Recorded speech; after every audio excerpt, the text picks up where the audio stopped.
Blizzard and winter storms hit Minnesota, leaving thousands stranded. Minnesota is in the grip of a fierce winter storm, with a blizzard warning issued for large parts of the state. With up to 2 feet of snow expected to fall, and high winds causing dangerous driving conditions, thousands of people are stranded on major highways and roads.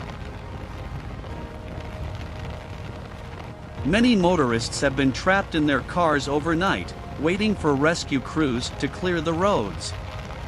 Tow trucks are working around the clock, but with the snow continuing to fall, progress is slow. The blizzard warning is in effect for much of the state, including the I-94 near St. Cloud, I-35 south of the Twin Cities, Highway 169 in and around Mankato, and the Highway 212 corridor from the Twin Cities to the South Dakota border.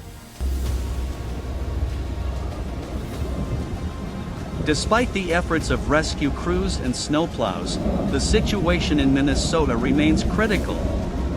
Officials are urging people to stay off the roads if possible, and to prepare for the worst if they must travel.